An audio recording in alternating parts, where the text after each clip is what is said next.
Hi ma'am. చెప్పండి ma'am, ఇప్పుడు Shivaji cinema గురించి శివాజీ గారు జగన్మోహన్ రెడ్డి గారికి ఇన్ని కేసులు ఉన్నాయి, నేను పిఎంను కలిసి జగన్మోహన్ రెడ్డి గారిని రాజకీయంగా జగన్మోహన్ రెడ్డి గారు ఇన్ని కేసులు ఉన్నప్పుడు అర్హుడు కాదు అని చెప్పేసి శివాజీ గారు పిఎంను కలుస్తా అంటున్నారు. దాన్ని మీ అభిప్రాయం? అసలు శివాజీ గారు ఆయన మీద ఎన్ని కేసులు ఉన్నా ఏమున్నా ఆయనకు అనవసరం.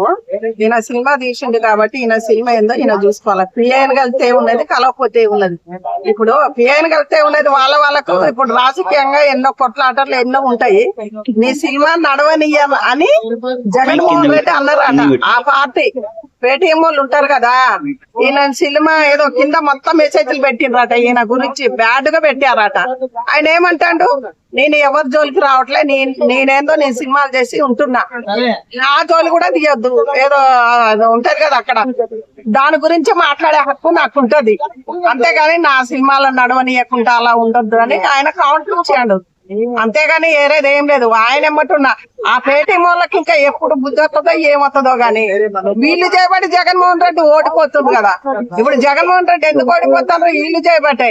ఈయన ఎడనో కూర్చుంటాడు, వీళ్ళు చేస్తారు. అందు గురించే అలా కాకుండా ఏదైనా జగన్మోహన్ రెడ్డి చెవులో పెట్టుకొని ఇది ఎలా, ఈ పరిపాలన ఎలా అది ఆలోచించి చేసుకోవాలి.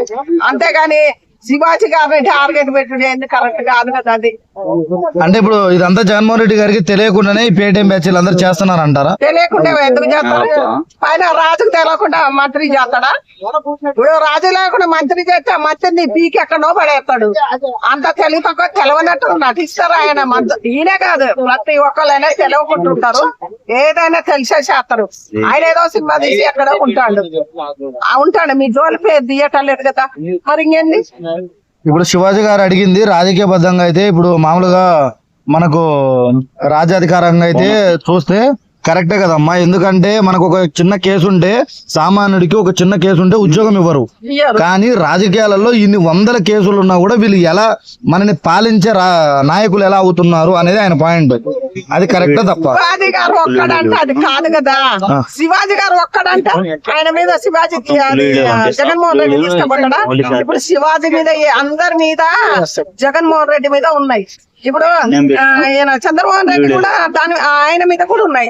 కొన్ని తక్కువలా లోకేష్ చెప్తున్నా. ఇప్పుడు ఎవరికి కాకపోతే ఆయనకి ఎక్కువ ఉన్నాయి, వీళ్ళకి తక్కువ ఉన్నాయి. ఇప్పుడు శివాజీ గారు ఒక్కడనగానే ఆయనని ముఖ్యమంత్రి కాకుండా చేసుకుంటాం, వాళ్ళ పార్టీ అభిమానం వాళ్ళు. అంతేగాని శివాజీ గారు ఆయనని విమర్శించడం కరెక్ట్ కాదు. కాకపోతే వీళ్ళది కూడా ఆంధ్ర కదా, ఒకలా విమర్శించిందేమో అంతే. ఓకే అమ్మా, థ్యాంక్ యూ.